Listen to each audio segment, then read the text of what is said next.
Bubble Up première.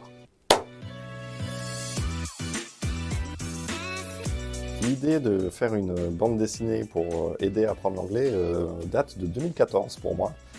J'avais fait ça sous la forme d'un blog il y a très longtemps et ne sachant pas dessiner, je prenais des images de films, notamment de western, et je mettais des bulles voilà, pour le présent, pour expliquer le présent, BNG, le présent simple, etc. Et c'est quelque chose que j'ai toujours voulu faire parce que je suis fan de bande dessinée. Et je me dis que c'est une bonne manière d'intéresser les élèves, les jeunes. Et j'avais fait en 2020 un webtoon qui s'appelait Monsieur le prof, où je racontais des anecdotes de collège, petites anecdotes rigolotes. Et entre deux anecdotes, j'en profitais pour caler des petites leçons d'anglais.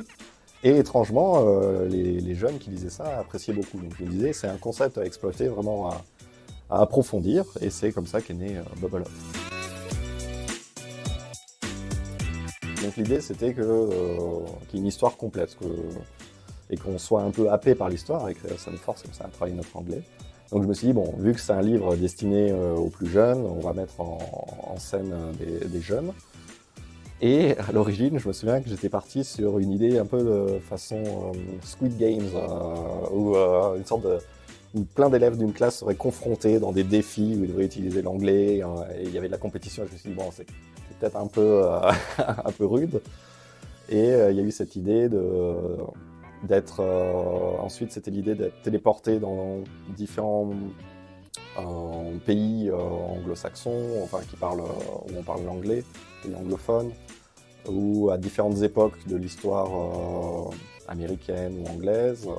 Puis je me suis dit que c'était compliqué à chaque fois de changer de décor, changer de personnage, etc. Donc je suis parti sur cette idée voilà, d'un professeur en voyage scolaire qui se fait kidnapper, qui se fait embarquer, et les élèves doivent le retrouver.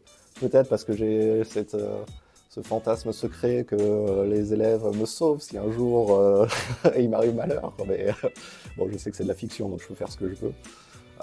Mais voilà, l'idée de faire un truc un peu rigolo, un peu léger, d'intégrer voilà, le cadre scolaire pour que les élèves rentrent facilement dans l'histoire, et puis ensuite partir dans des choses plus créatives et plus loufoques. Alors à l'origine, j'avais prévu deux personnages principaux qui sont Léo et Inès, et finalement ce sont les plus en retrait dans l'histoire, parce qu'il y a Tuan qui est l'élève un peu, c'est l'élève qui est pas bon en anglais mais qui veut bien faire, et qui à chaque fois se trompe, fait des erreurs et a des réponses loufoques. Et donc voilà, ça me plaisait beaucoup à chaque fois de de lui mettre des gags, et donc finalement c'est devenu lui un petit peu le personnage principal, j'ai l'impression. Voilà, moi je le trouve drôle, à chaque fois il a des réactions loufoques. Quand on lui explique par exemple qu'il y a le présent BNG, lui il comprend le présent boing boing, et donc il se dit c'est un présent sur ressort, ça veut rien dire. Voilà. Ou quand on lui explique que les Anglais roulent à gauche, il dit mais pourquoi ils font tout à l'envers. Il est toujours dépassé par les événements. Donc il me fait beaucoup rire, et c'est un peu la star de l'histoire.